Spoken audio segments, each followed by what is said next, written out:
देखिए, बात ये कि भारत का मसला क्या है। उनका मसला ये अशरफ गनी असल पुष्टपनाही तो उनकी थी। क्या ये बात गलत है कि पाकिस्तान के अंदर दहशतगर्दी के तमाम बड़े वाकयात में एनडीएस का और रा का जो गठजोड़ था वो सामने है। हम टीटीपी के बारे में कहते हैं, हिंदुस्तान हमारी जो सोच है वो हिंदुस्तान के बगैर तो मुकम्मल होती नहीं है। अफगानिस्तान से लेके बहिरा अरब तक लेके जहाँ भी हो, हमने हिंदुस्तान को ज़रूर बीच में लाना होता है।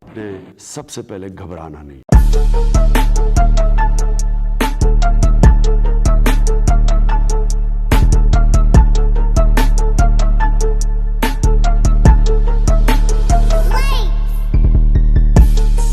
अफगानिस्तान में इस्तेहकाम आएगा या जो भी सूरत हाल होगी उसका बराह रास्त असर पाकिस्तान पर होगा। मुहाजिरीन की मुंतकिली के हवाले से बातचीत हो या सरहदों की हिफाजत, तो हमें कंसर्न्स हैं सलमान साहब। तो हमारा वहाँ जाना, इसको आप गैर मामूली कहेंगे। भारत क्यों इतना तिलमिला रहा है?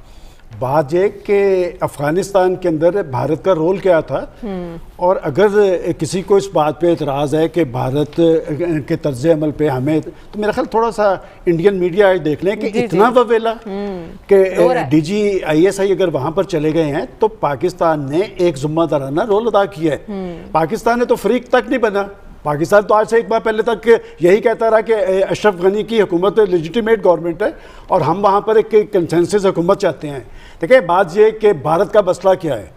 उनका मसला ये अशरफ गनी असल पुष्टपनाही तो उनकी थी, और वो अफगानिस्तान की सरजमीन को इस खित्ते के अंदर दहशतगर्दी के लिए इस्तेमाल करते रहे।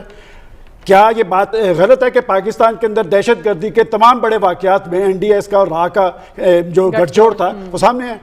हमारे मतलब 60-70 हज़ार लोग इस दहशतगर्दी के नज़र हुए हैं।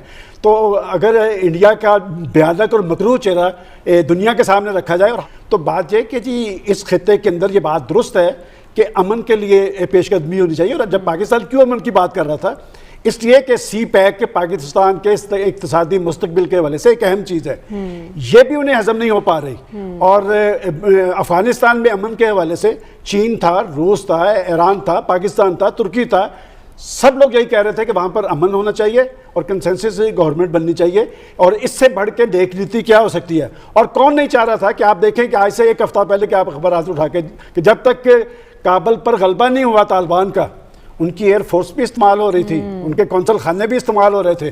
क्यों हो रहे थे? और ये जो चीखो पुकार हो रही है और आहो पुकार मची हुई है इंडियन मीडिया पे, इसलिए कि उनकी जो मकासद थे वो मकासद एक्सपोज हो गए हैं। और अब भी मैं समझता हूँ ये बात दुरुस्त है कि पाकिस्तान ने एक पॉजिटिव रोल अदा किया है और ज़िम्मेदाराना तर्ज अमल के तहत ही वहाँ गए हैं। आपको याद होगा कि आज से 10 रोज़ पहले मैंने यहाँ कहा था कि महाजरीन अव्वल तो कबूल नहीं किए जाएंगे, और अगर महाजरीन आएंगे भी तो उनका स्टेटस नहीं दिया जाएगा।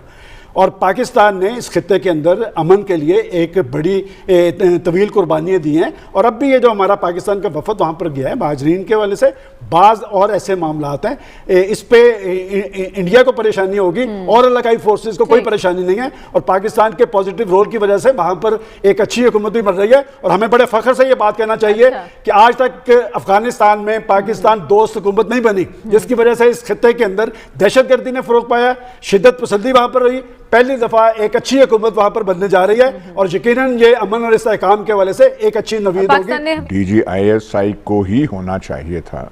हमें पता कि अफगान पॉलिसी और जिस तरीके से है और वो करना है बिल्कुल, पर ये एक मौका है। अभी हमारे पास डिटेल्स नहीं है, लेकिन ये एक मौका है इसे असेस करने का। और काबुल का जो टेक ओवर है, अफगानिस्तान का टेक ओवर, मेरे ख्याल इतना कोई और इस किस्म का डेलीगेशन कहीं और से नहीं आया, हमारी तरफ से जा रहा है सिचुएशन असेस करना और इन अमूर पे जो आपने बात की है।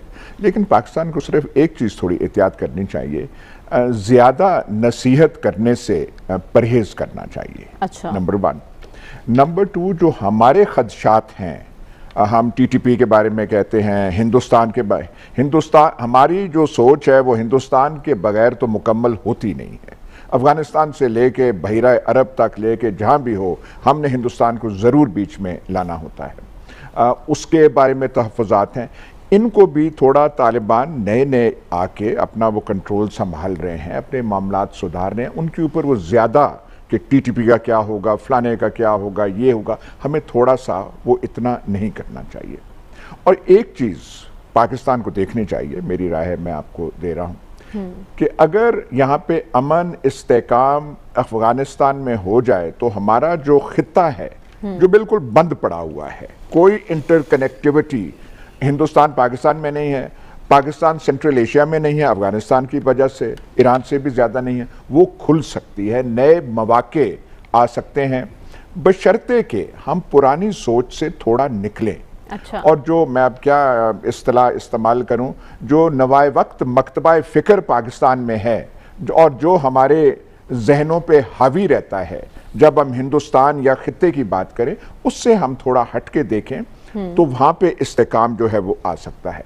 एक और चीज़ मैं कह दूं, जैसे हम कहते हैं ना कि वो पुराने तालिबान नहीं रहे और ये नए हैं, उसमें ये है, और हम बजा कहते हैं कि वो उनका खित्ता जो है दहशत गर्दी के लिए इस्तेमाल नहीं होगा, वो बार बार वो कह भी रहे हैं, लेकिन उनका जो सरजमीन है वो ऐसे भी नहीं इस्तेमाल होगी जैसे कंधार हाईजैकिंग के वक्त हुई थी।